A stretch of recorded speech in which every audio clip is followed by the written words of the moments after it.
Tom Torero, podcast number 8. Hello from Wales in the UK. I'm back just for a few weeks. It's wet, it's windy, but it's nice to be back. I'm still a bit croaky from the joys of travelling and airports and time zones. But it's lovely to be home with my family, having a cup of tea, staring at my garden, and happy that I've just come back from London where I've filmed a new product, my next product with the one and only Rami the Great. The product is called Urban Warrior Within, and it's all about fear, limiting beliefs, and anxiety, not from a theoretical point of view, but from how to go out and do drills to face these demons and use this stuff as fuel. So it's in the can, it's just the editing to go. I reckon it's going to take me about a month to 2 months to get that done. But it's fantastic, so thank you to everybody who helped with that. Paul, our volunteer student from Scotland, he came down for that. The cameramen were Big John, thank you John, and Onda. Great guys, they helped out with Rami and myself. All right, something different for this podcast.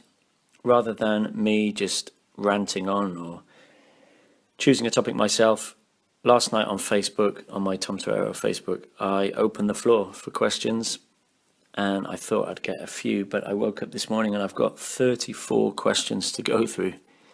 And I thought, well, I could answer just a few of them, pick the best ones if you like, but no, I'm going to go through all 34.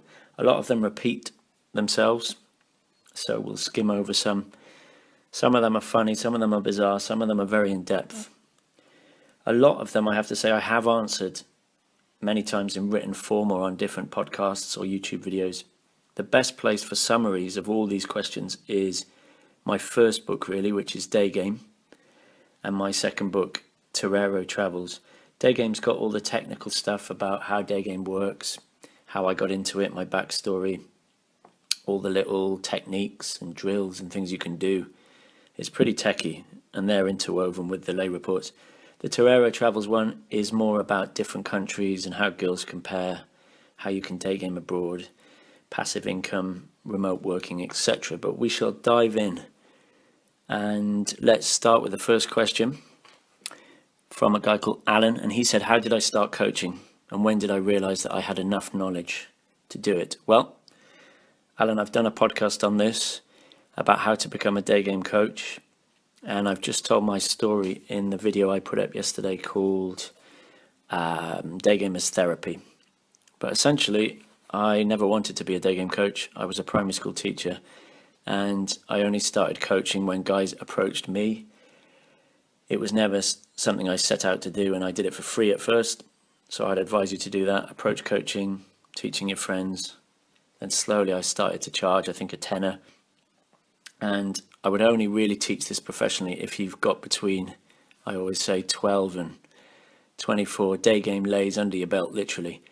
So you've completed the process from start to finish, and therefore you're qualified to tell other guys how to do it. So make sure you've got that experience. But don't focus on being a coach just yet. Focus on acquiring that day game skill set, yeah? But cheers, Alan. The second question is from Andrew, and he wants me to interview my buddy Anthony. Anthony features a lot in the first book, Day Game, because he's my most influential wing, if you like. He wasn't my first wing, but he was the guy who taught me how to be sexual, how to escalate, how to do bar stuff, how to do night stuff, how to do entourage stuff with Baxter. He's a bit of a natural from his early reference points with hot girls at school. But now, sadly, Andrew, Anthony is a trader in the city in London, and he really has nothing to do with day game or the community. He's really busy, 8 a.m. to 10 p.m. with his work. He still goes out, and I know he seduces women. I've been trying for ages to get an interview with him. If I succeed, you'll be the first to know about it. But Anthony's stories are in my first book, Day Game. All right, Sabi. Question number 3. He asks a really good question, and he says, what's your opinion of the current state of game? Where do you think it is, and what do you see its progression? Or where do you see its progression, sorry. And who do you think is paving the way for the best progression of game? I'm biased. Good point, Sabi. Well, game is game, as I always say. Seduction is seduction. It's hardwired. It's never changed since humans have been copulating. So it's not really gone anywhere. The teaching of it and the publicity of it and the popularity of it has obviously changed.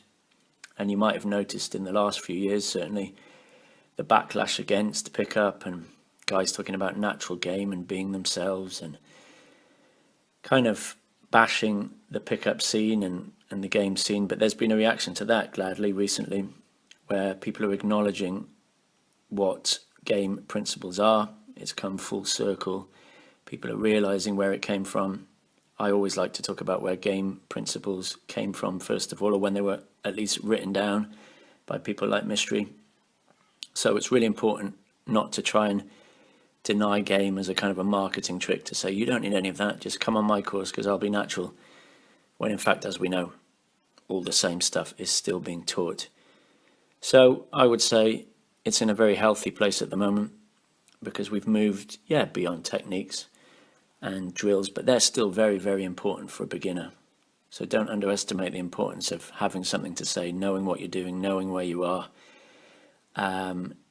knowing at which stage of the sequence you're in.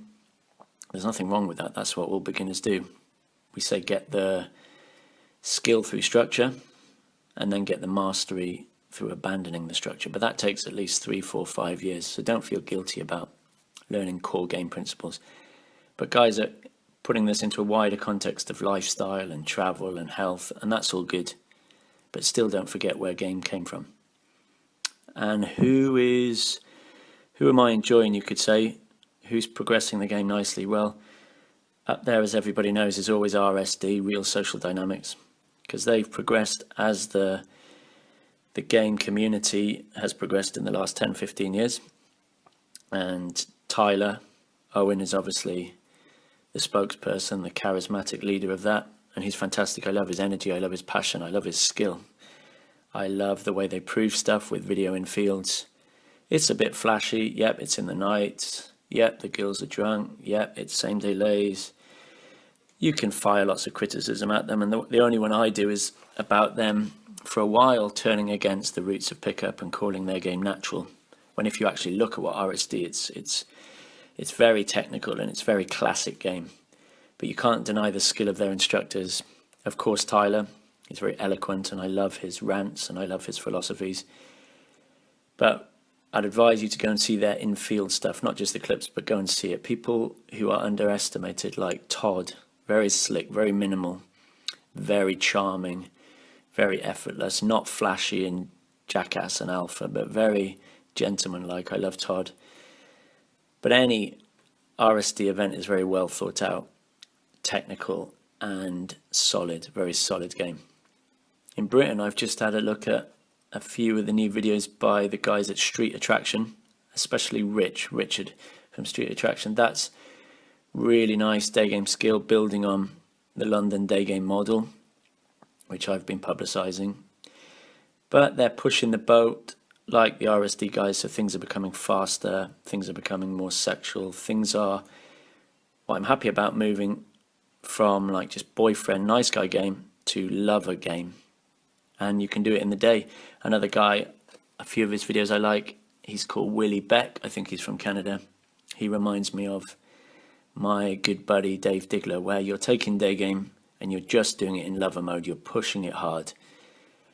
For balance and for calmness, check out someone like James Marshall. He's very zen and calm. And even Steve Jabber, who combines a bit of both, really. The lover game and day game, but with calm underlying masculine lifestyle principles. So there's just a few of the guys that I enjoy. I'm sure there's a lot more, and I'm sure it will get a lot more sexual in the next few years, a lot more raw, stripping away a lot of the fluff that you don't need from the model. That was my aim with Badass Buddha, to get rid of the nice guy, boyfriend, slow stuff, and just leave the essential elements. So if you want to know about how the model's changed from the old London day game model to the new one, check out Badass Buddha.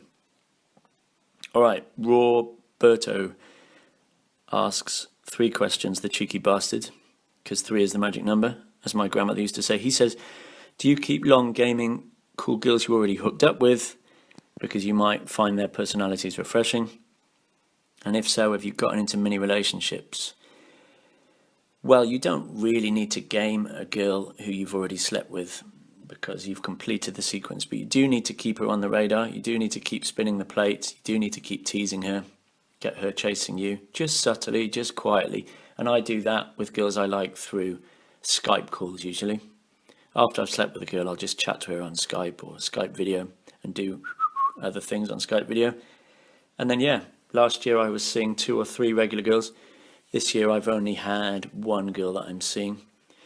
And they are mini relationships, but they are defined in that I tell her my job, and that I tell her that I'm traveling, and that I tell her that I'm not looking for a girlfriend and that I'm a bad boyfriend. So watch my talk on Love a Provider, where I talk about how you can have these open relationships. They usually disintegrate at the end because she will look for a boyfriend largely. But I'm happy with that. I'm not looking for a girlfriend. I'm not looking for quote unquote love. So yeah, if you like them, keep them around, because it's not just about sex, it's about doing all the other cool stuff as well. And your third question, what's been the biggest challenge in starting the company? It was actually just starting. Like most things in life, Raw, the hardest thing is to start. And I remember thinking, fuck, I don't want to step off the cliff, because what happens if I don't have enough followers, or I can't drum up business, or I'm going to be too lazy? Well, as soon as I'd made the leap of faith, everything worked out actually better. So I'm in a better place, you could say, financially and with freedom and time and travel than I was last year. So it's been an amazing year for my company and the evolution of what I've had to teach myself to do. But the hardest bit is to start. Okay, let's look at the next one. Jacques T. That's a cool name. Have you ever encountered any struggles during your life, and how have you overcome them? No, I've always had a fantastic, happy, perfect life, Jack. Thank you very much. Now, I've just put a video out yesterday on my backstory, Tom Torero's story, and I go through why I had my fears and anxieties and depression and stress and limiting beliefs. I had loads of struggles, and that's the secret of success, really. Not to sit there as the victim of your own fate, but to use those struggles as fuel for your fire. But check out the video, it's a long one. It's on my YouTube channel from yesterday. Daniel says he's doing his first approaches and he's being too confrontational, a bit too intense. Usually the girl ejects from the interaction. So what I do is start walking with her and say what I have to say and do the stop again, go for the number, chasing after her. Am I pushing it too much? Yes, you are, Daniel. When you are just doing your first few approaches, you should focus on having fun, being light, being playful, standing still, nice and solid, and never following her, never moving off. It's a very needy sign. And the typical thing that beginners don't do, they don't smile, they don't tease, they don't enjoy it. So if you do an approach, and remember the girl is the mirror, and she looks at you like, what the fuck? Or she looks at you like you're creepy, or you're weird, or she's scared. The beautiful thing about day game is just let her go. Say to yourself, okay, girl is your mirror, I know what to do, and then go into the next one with a big smile. For a beginner, it's really essential, A, to just get over the fear, and B, to smile and learn to tease rather than being all serious and logical. All right, Marcus asks, good ways to deal with harsh rejections when the mood or state is crushed and you feel like rubbish. That's the point where many people have problems, but nobody speaks about it. A lot of people say don't take it personally, but how can I manage this? Good question. State control, that is, Marcus, yeah? And it's hard in the beginning because the state fluctuations are bigger. You'll never get perfect day game days or weeks or months where you've got perfect state. That's just another marketing myth. I have good days and bad days, good hours and bad hours. A harsh rejection is dealt with by having a wing next to you, where you just laugh it off. A harsh rejection is dealt with by reframing it immediately. So when you come out of the interaction, you say, well, I succeeded because I approached and I told her what I wanted, and I'm just turning over stones. I'm just filtering. Ha ha ha. That was funny. She was a no girl. Ha ha ha. That was funny. Her boyfriend just arrived. At the end of the day, writing down all the good things that happened. That's a classic positivity trick where you say, okay, I did 10 approaches. 6 of them smiled. I got 1 Facebook. I did a really hard one in a shop. So you're focusing, you're shining the light on the positive things rather than the negative things. And as time goes on, you'll become desensitized. That's the main point, Marcus. So rejections do sting at the beginning. But remember, they're good because they make you stronger. The girl is your mirror. She will correct things about you. And there's more no's in this game than yeses. Have a listen to my video where I talk about the realities, the truths that you can expect beyond the marketing myths. All right, Martinez, yes, he says, what is your way of dealing with all the controversies that people associate this lifestyle with?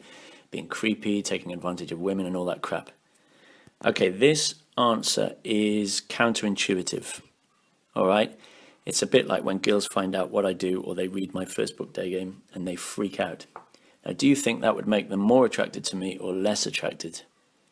Well, logically, when a woman calls you a player, a bastard, an idiot, a jerk, a bad boy, the nice guy, the white knight society goes, well, you got to change, you got to become a good boy, you got to play by the rules.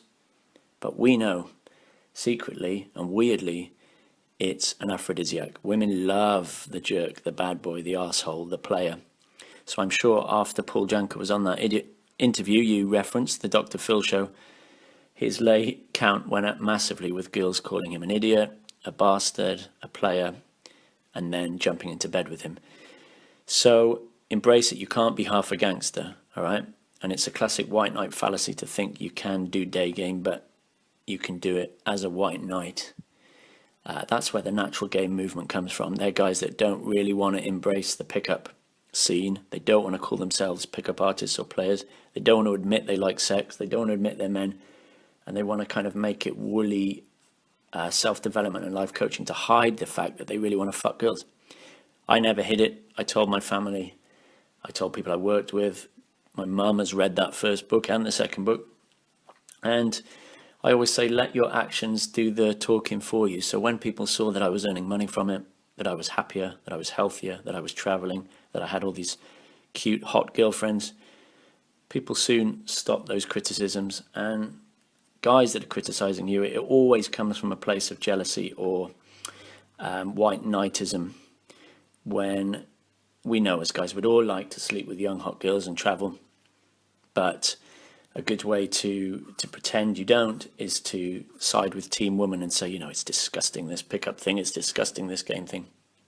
When all men are horny, we'd all love to do it, so it's best just to admit it. And that's why I wrote the first book, Day Game. It's full of very graphic detail, but I just thought, fuck it, you can't be half a gangster. All right, next question is from Pavi, and it's followed up by Syed.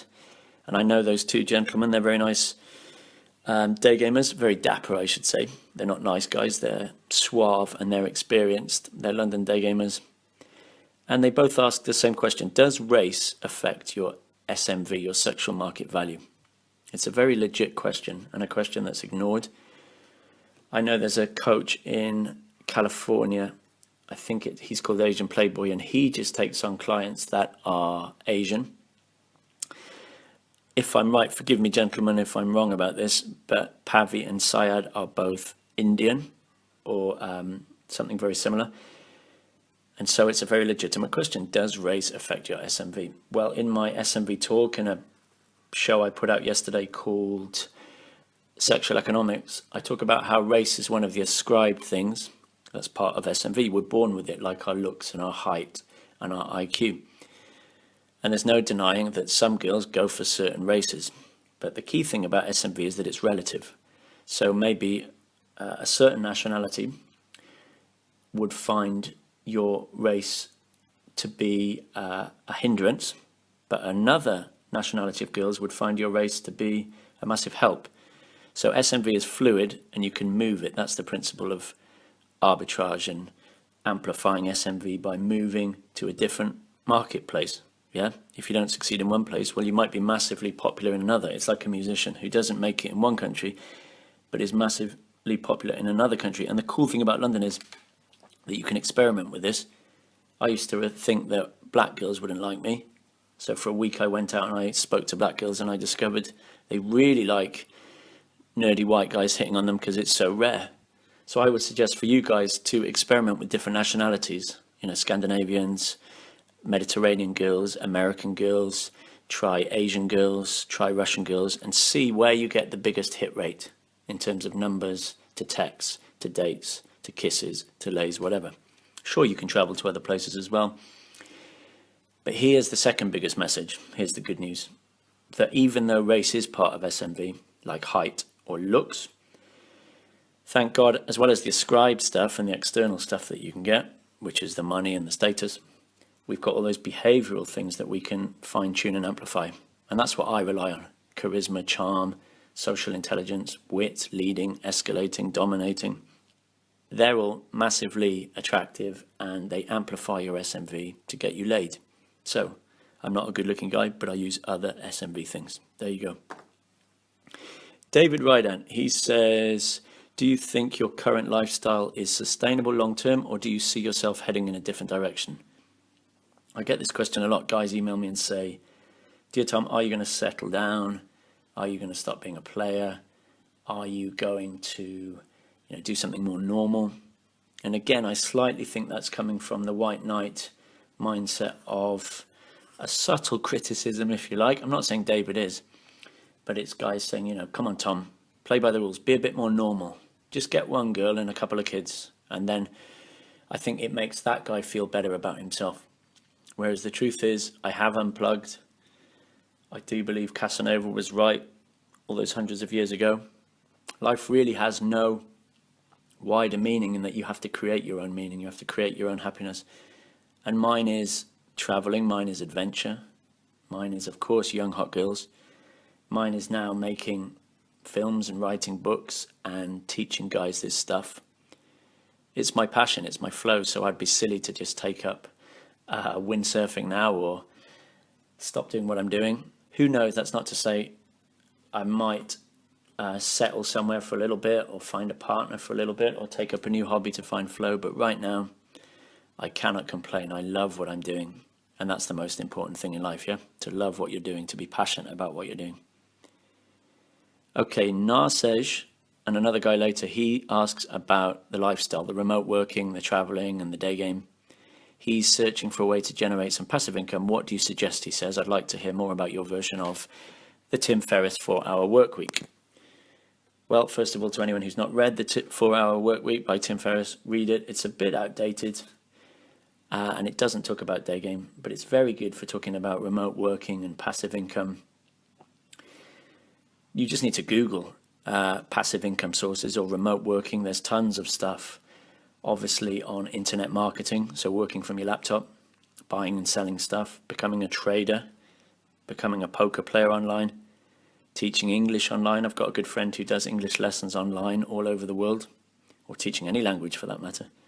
I've got a friend who's a graphic designer, got loads of friends who are bloggers or professional YouTubers, internet marketers of any sort, writers who do self-publishing, or people that have a skill set and they offer consultations via Skype. So there's some really obvious, easy examples of remote working and then generating passive income. I'd start with teaching English abroad. That's a very easy one if your English is good enough, because you can travel to most countries in the world. Not earn loads, but enough to live in some really cool places, especially in Asia. Or you could become a diving instructor, a ski guide, a ski rep, a holiday rep, anything where, you're not earning loads, but you're traveling and meeting people. You can do couch surfing to stay on people's sofas. You can stay in hostels. Check out hostelworld.com for really cheap beds all over the world. You can do hitching, carpooling. So there's really now no excuse now that the internet exists. When I started doing this kind of backpacking and nomadic living, there wasn't the internet, quite literally. My first few travel holidays, there was no internet, so it was all by the Lonely Planet books from the library. But now there's communities of guys talking about this. So don't be lazy, look it up, reread the 4-Hour Workweek and dive in. Because remember, you don't need the money, you need the money for freedom. And you don't need much money for that, I can tell you. I'm earning a lot less than when I was a primary school teacher, but my lifestyle is incomparably better. Okay, the next question is from Rob, and he says, do you know what ayahuasca is? And have you tried it? Have you thought about it? Yes, Rob, I know a lot about ayahuasca. My good friends John Matrix and Dave Diggler, they've done it a lot of times. Have I tried it? No. Am I going to do it? No. That's for personal reasons. And as Alan Watts said, if you've heard the message, you can hang up the phone. And I've had other experiences in my life where I know that there's more than what we can consciously see. I know that there's magic and wonder in the universe. Not magic as in pseudoscience, but just glory and mystery. And I feel it in different ways, and I feel flow states and peak experiences in different ways. So I'm not going to try it. I might do a podcast on that kind of thing another time because it's a big topic. But John Matrix speaks highly of it. Dave Digler speaks highly of it. So yeah, nothing against it. I think anything that's mind expanding, conscious expanding, that's all cool. All right, how are we doing? Jesus, we got a lot. I'm going to keep going though because I want to be fair on all these guys. Federico says, do you think calling out girls on how they're shit testing live is an efficient way of demonstrating value by challenging her? Or does everything have to be covert? Yes. Don't get reactive. Don't call out what she's doing. Don't try to teach her social dynamics. Don't try to say you know about the secret society. It just doesn't work. Everything has to be clever and covert. His next question is, what advice do you give when logistics don't work in your favor during a date? Well, sadly, you are in charge of logistics, so you must take the blame because it's your job to set up logistics, whether that's your car or toilet or a park or a beach or her place or your place. You're in charge. So if you fuck up, that's your fault, unfortunately. Number 3, are sexual spikes always necessary? Or can a solid seductive eye contact keynote convey enough intent? If you're a beginner, then you're probably not doing the spikes because you're scared. So yes, in the beginning, if you're a beginner or an intermediate, you have to do verbal spikes and let her know what you want verbally. When you're really good, you can dial it down to just eye contact and hand holding and whatever. But if you're a beginner, that's just kind of chickening out if you don't want to say how you feel. A key part of getting into the direct game is saying you have a dick. All right. The next question. God, he's got a lot. Cheeky Federico. He says, what's your advice for guys aiming to get a girlfriend? How long should he day game for before considering settling for one? Classic question I get on email that. Tom, I'm not looking to be a player. I'm looking to get a girlfriend. What guys really have to understand is that you have to start in lover mode and then move into boyfriend mode. You can't do it the other way around. So sleep with girls as quickly as you can and then decide if you want to date them. Otherwise, you're going to be a needy white knight. You're going to be Mr. Disney romance. So don't get a girlfriend, I would say, until you've got at least, 10 day game lays where you realize you've got the power, you've got the choice, you can choose girls, and that, yeah, she might be cool, but there's another cooler girl just around the corner. So special girls will rise to the surface naturally. But I can tell you I've slept with over 200 girls now, and there's been 4 or 5 special girls out of that 200. So you need to do a lot of mining before you find gold, okay? Don't just settle. That's a horrible word, settle. Why would anybody want to settle? Okay, Albert asks the same question about unplugging and traveling. You're in your mid-20s, Albert, so I would say go and teach English or save up a fuck it fund, which just means enough money for a Euro pass or hostels, hitch, busk on the street, work in a bar, do fruit picking, whatever, but start to travel, and travel will answer a lot of those questions anyway. As you're traveling, you can save money by living in Asia and building an online presence, all right? Jonathan says, how do you keep your social abilities and level with women while in a relationship? Well, that's just the muscle of sociability, Jonathan, and that is flirting with girls and guys. Okay, I tease girls and guys in coffee shops, when I'm in a lift, when I'm in an airport, when I'm sitting next to somebody on a train. Just keep that spiking ability up. With women, you can practice the deep eye contact. You can practice the cheeky storytelling. You can maintain your level of storytelling by improvising, doing some stand-up, doing some toast mastering, or just telling stories down the pub, yeah? You want to keep that social muscle up and never just locked into one girl, one apartment, one relationship, because that's going to end in a car crash, yeah? All right, Kevin wants more assumptions for guessing her job and teasing her, because he says in Badass Buddha, I only give 3. I have a hard time when the girl looks super normal.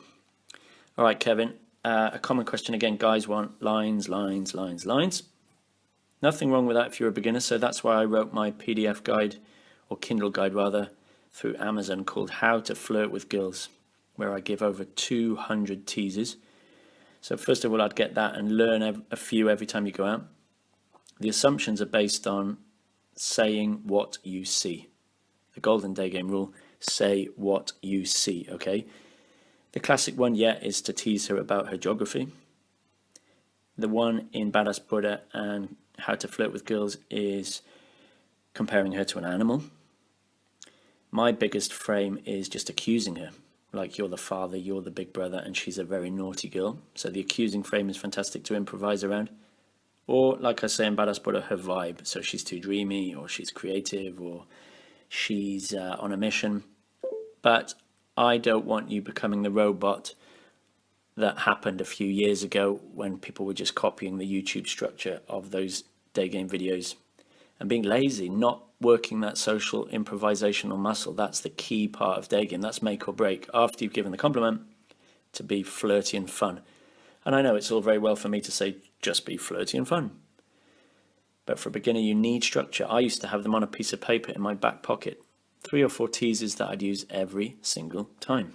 That's what I mean by natural game being bollocks. Beginners need training wheels and scaffolding.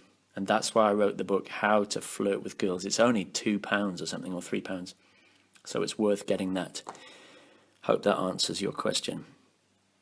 Okay, Juan says, would you recommend giving eye contact or saying hi to a girl that flaked or rejected you? I guess you mean in school or uni or college or work, Juan, because usually on the street I don't see them again. The answer would be no. Move on. Plenty more fish in the sea. 3.5 billion women on the planet. Just move on. Day game gives you abundance. You need to plate spin. You need the mindset, I am the prize. You shouldn't be chasing any girl, ever.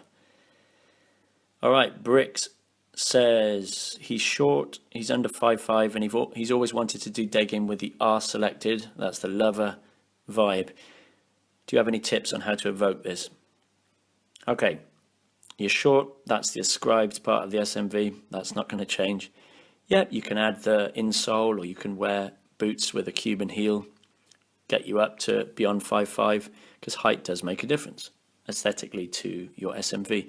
But you can learn all those great, charming day game skills, which will make you a badass anyway. The leading, the escalating, the banter, the wit, the social intelligence. Now, in terms of the R vibe, that's really what Badass Buddha is all about, because you don't want to focus on the old day game model of just having conversations, taking it slow, going on lots of dates.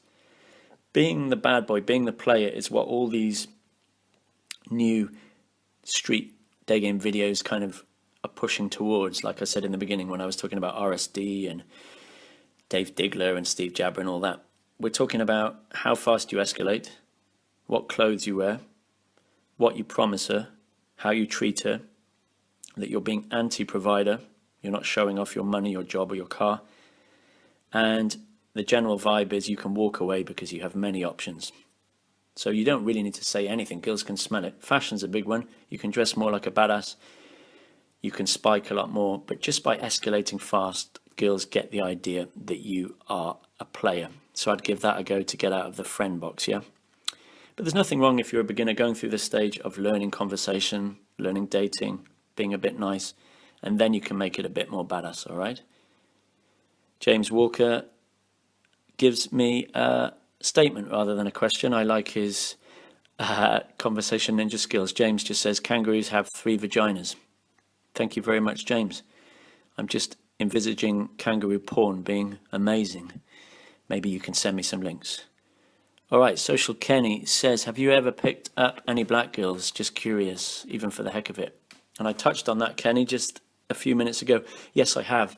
I think I've slept with 3 black girls, 2 from day game, 1 from a nightclub. I had the limiting belief that they didn't find me attractive, but they were great. In London, there's loads and loads of black girls born in London or from elsewhere. And white guys don't really hit on them because they tend to date other black guys. You don't often see day gamers going for them, so it's great. You know, they're all yours in London, and I'd advise guys to give it a go because those girls were great. They were very nice. One was studying at the London School of Economics. One was a bus driver. That was quite cool. And one of them, I don't know what she did, but I met her in a club on a night out with Baxter. Those stories are in the book. But yeah, go for it. It's a limiting belief many guys have. Brent asked me about the mystery method, and I gave him a link to that. So yeah, just read the mystery method. It's not the same as the pickup artist. Read the actual book, The Mystery Method. It's still available on Amazon. All right, the last few. Ozan says, when a girl gives him an IOI, like a smile or a touch, he gets colder and he stops escalating. Even when the girl says, I'm ready to do anything, his brain freezes. It's like he's avoiding a relationship or intercourse. What the fuck is wrong with me, Tom? He says. Okay, that's flames that are later on in the Badass Buddha. So the fear of escalating, the fear of the kiss, the fear of pulling home, and then the fear of pulling the trigger. They all stem from fear of rejection. This manifests itself all the way through the seduction process. The only advice is that you have to pull the trigger, perhaps in the beginning not with super hot girls. So find a girl where you don't really feel intimidated and learn to pull the trigger with her. I know one guy that went to Amsterdam to sleep with some hookers. I'm not saying do this, by the way, anybody or Azan, but he slept with some hookers in Amsterdam just so he could do dirty things and realize that girls are not all sweet and girl next door flowery and innocent. He needed to toughen up a little bit sexually, so he did that, and he said the girls were very nice to him. They showed him a lot of dirty stuff, and then his mindset was that, right, girls do like sex. Girls do want me to take control. Good girls are just bad girls that haven't been caught, you know. Sex is normal, sex is fine. So definitely deal with that root cause by tackling it head on, and that means pushing through the pain and escalating. I know it sounds easy, but do it on a girl you don't really worry about. That's why I always say beginner day gamers, don't be picky. Felix says R, which is lover, versus K, which is provider. Do you think that every guy should try to look and act more R, or are some guys better suited to K? I ask in particular because you and Krauser are the only two day gamers who really talk about this. I don't see other PUAs giving it much importance or even talking about it as a strategy. Am I missing something? Well, you're right. This is the biggest development, Felix, in the last 2 years, where evolution and science has shed light on the seductive process. And what I believe I'm a pioneer of with Nick is identifying the need to be lover before provider and the science behind that. So yeah, every guy needs to become the badass before he's the Buddha. Every guy needs to learn how to escalate quickly, how to be direct, how to be super direct, how to have lover qualities, how to have options, how to plate spin, how to swing the other way, because most of people in this, as you know, including yourself and me, we're nice guys, super nice guys. So we got to swing the other way first of all and go totally badass, Russell Brand style. And then after you've been a player for a while and you've smashed some of your original Disney concepts, you can come back to the middle and be the nice, bad boy. Other guys don't talk about it. Other coaches don't talk about it because they're not aware of it, and therefore they're not really aware of sexual market value. That's why I'm studying and writing about this new field of sexual economics, because if you don't understand the fundamentals, girls just don't make sense. All right, let's keep going. I'm looking at the time. Yeah, we're all right. I'm going to keep pushing it. Ozzy says, hey, Tom, how do you become consistent? I'm awesome one day and calm the next day. I feel not great. Or is it just me, or did you face similar issues? Yeah, your state's going to fluctuate, state in speech marks, and that's completely normal. It depends on how much you slept, what you ate, what girls you slept with, what dates you went on, your job, your family. There's so many things. The weather, are your boots rubbing you or not? Are there too many day gamers in one place? All these things affect your vibe, and it's just part of life. We can't always have smooth state. If anybody says that they're always an awesome day gamer, they're bullshitting you. In the beginning, the fluctuations are big, and over time you can narrow them down, but they'll always remain. I take a few days off. I go and sit in a coffee shop and read a book. I keep my vibe up in life by doing things I love and seeing friends and speaking to my family, keeping well, eating well, and reflecting on the positives. Girls will give you that positivity back if you love them and you do day game from a beautiful place. If you hate girls and you're bitter and you're angry, then the day game vibe is going to get worse and worse and worse, all right? Nedui, I think that's your name. Paul Nedui, he says, how do you maximize the chances of getting IOIs on the street? He used to get them, but even now when he wears expensive clothes and his body is more masculine because he goes to the gym, he gets less. And then he kind of answers his own question at the end when he says, I think that back then my vibe was more bad boy. I can't explain. You're right, Paul. It's your vibe, so it doesn't really matter what clothes you wear or how jacked you are.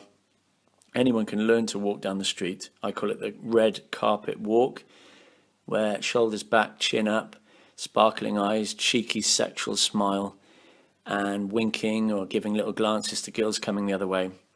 You will get IOIs. Of course, it depends on time of day, time of the week, time of the year in London, and where you are. So maybe in one country you'll get more IOIs than in another country. But it's essentially from your energy that you're emanating. Now, that's not woo-woo self-development. That is the masculine vibe based on your mindset, based on your beliefs. So a celebrity will walk down the street differently to a window cleaner walking down the street who's not got much work on at the moment yet. So you can use affirmations, you can fake it till you make it, you can reflect on positive things, you can listen to some pumping music. That's what I do sometimes. Put on a bit of AC/DC, earphones in, walk down the street, walk straight down the middle. Don't get out of the way for anybody except if they're pregnant or they're little kids or old people. And try and trigger the IOIs. That's part of it. But really, as I say to students, don't rely on IOIs and warm approaching until you've mastered the cold approach, until you've slayed the dragon of approach anxiety and cold approach. When you're pretty good, intermediate and above, yeah, you can do a bit of IOI warm game, yeah. All right, Craig asks about the passive income as well. So I've already answered that question, Craig. Read 4-Hour Workweek, Google internet marketing, and consider teaching English abroad. Last few questions. Ace says, how do you overcome game so you become just a normal guy who is great with girls and gets consistent results, and not a so-called gamer or PUA who needs to game continuously at the expense of other things to keep getting results? Now, that's a great topic, and I think I'm going to do a video on that because it's so common. Not really Ace's question, but the answer that another guy gives below. Federico answers Ace's question with saying, you shouldn't purposefully go out for day game. You should go about your regular, everyday business, and then when you see that nice, cute chick, dive in. Don't sacrifice anything for women. They are meant to be a complement to a man's life.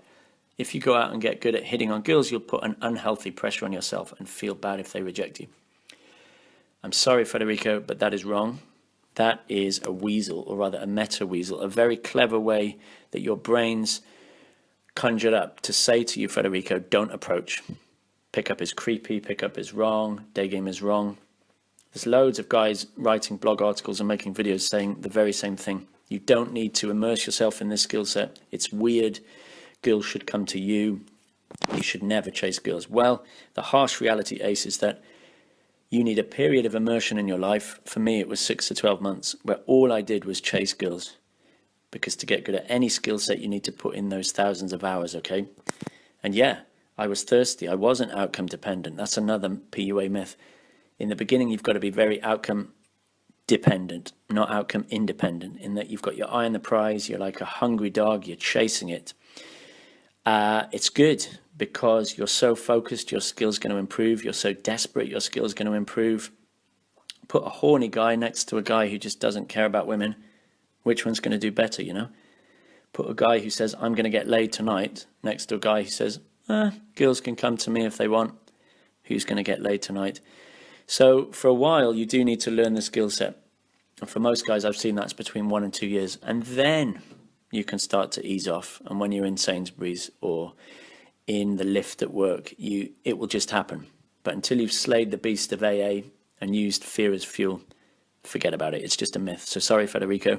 I have to disagree with your answer. Last question is from Peter, and he says, when you fall in love, what about that? And what about sex and not ejaculating to keep your energy and not getting low? Do you practice tantra sex? And how about leaving a fantastic girl? Don't you want more of her? And do you have a dream of children and only one woman? Wow, a lot of questions. Again, linking to that answer I gave about guys emailing me and saying, Tom, do you just want to settle down and kind of stop, this silliness? It's cool, but, shouldn't you fit into society? So if you've read my book and you've seen Badass Buddha, you'll know I was married, and you'll know my opinion on Disney romance and the myth of one woman out there in the world to complement you. That's not to say love doesn't exist, and there are great women, but there's loads of great women if you just do the maths. So don't worry about that one girl completing your life. No one can make you happy, only you can make you happy, okay? And when I find fantastic girls, which I have done, I keep in touch with them and I keep sleeping with them and have adventures with them, but it doesn't mean you need the house, car, mortgage, dog and kids. Just be very careful of social programming. Falling in love, you can look at the biochemistry of that as well if you're not sure about why we fall in love. A cynic would say love is just neediness, either complementary neediness, which is both of you in love, or one-sided neediness, which is unrequited love. Love is a beautiful thing. It does make the world go round, but you can redefine love to include your friends and your family and guys and animals and love for sports and love for the planet and love for the mystery of the universe. Just be very careful of Disney love. Tantra sex and not ejaculating to keep my energy up. Well, this is a big topic that's debated. Should you wank? Should you not wank?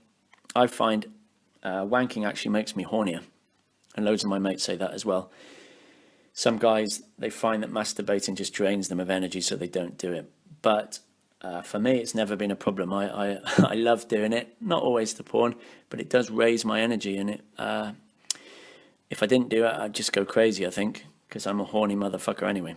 Do I practice tantra sex? No, but I know John Matrix does. He's into all that woo-woo stuff.